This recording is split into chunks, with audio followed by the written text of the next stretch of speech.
আসসালামু আলাইকুম সুপ্রিয় দর্শকবৃন্দ, এইমাত্র পাওয়া একটি গুরুত্বপূর্ণ খবর নিয়ে আপনাদের সামনে হাজির হয়েছি। প্রথমেই সবাইকে জানাই অগ্রিম ঈদ মোবারক।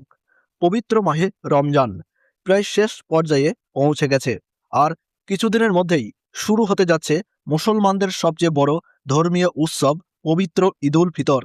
এখন সবার মনে প্রশ্ন একটাই, এবার পবিত্র ঈদুল ফিতরের চাঁদ দেখা কবে যেতে পারে? রোজা কি 29টি হবে, নাকি পূর্ণ 30টি রোজা পালন করতে হবে? এছাড়া এই মুহূর্তে সৌদি আরব থেকে কি তথ্য প্রকাশ করা হচ্ছে, এই বিষয়ে বিস্তারিত জানতে আমাদের ভিডিওটি অবশ্যই শেষ পর্যন্ত দেখুন।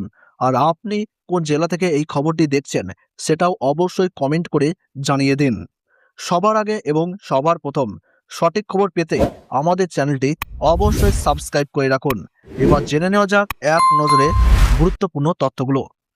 ভারত এবং বাংলাদেশে এবার পবিত্র রমজান শুরু হয়েছে 19শে ফেব্রুয়ারি 2026।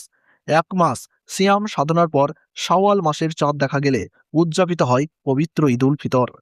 রমজান মাসের 29 তারিখ সন্ধ্যায় আকাশে শাওয়াল মাসের নতুন চাঁদ খোঁজা হয়। যদি চাঁদ দেখা যায় তাহলে পরের দিনই ঈদ উদযাপিত হয়, আর যদি চাঁদ দেখা না যায় তাহলে রমজান মাস 30 দিনে পূর্ণ হয় এবং তার পরের দিনই ঈদুল ফিতর উদযাপিত হয়। এদিকে বিশ্বের বিভিন্ন দেশ সহ ভারত ও বাংলাদেশেও এবার পবিত্র রমজান মাস 30 দিন পূর্ণ হওয়ার সম্ভাবনা রয়েছে। সেই হিসাবে আগামী 21শে মার্চ পবিত্র ঈদুল ফিতর উদযাপিত হতে পারে বলে ধারণা করা হচ্ছে। জ্যোতির্বিজ্ঞানীদের হিসাব অনুযায়ী সৌদি আরবে পবিত্র শাওয়াল মাসের চাঁদ 19শে মার্চ বৃহস্পতিবার সন্ধ্যায় দেখা যেতে পারে। ফলে সেখানে 20 মার্চ শুক্রবার পবিত্র ঈদুল ফিতর উদযাপিত হওয়ার সম্ভাবনা রয়েছে। অন্যদিকে ভারত ও বাংলাদেশের আকাশে শাওয়াল মাসের চাঁদ 20 মার্চ শুক্রবার সন্ধ্যায় দেখা যেতে পারে।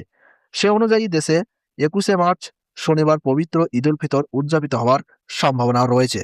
তবে চূড়ান্ত সিদ্ধান্ত সম্পূর্ণভাবে নির্ভর করবে সংশ্লিষ্ট দেশের চাঁদ দেখা কমিটির উপর। সুপ্রিয় দর্শকবৃন্দ, এই ছিল এখন পর্যন্ত পাওয়া সর্বশেষ আপডেট।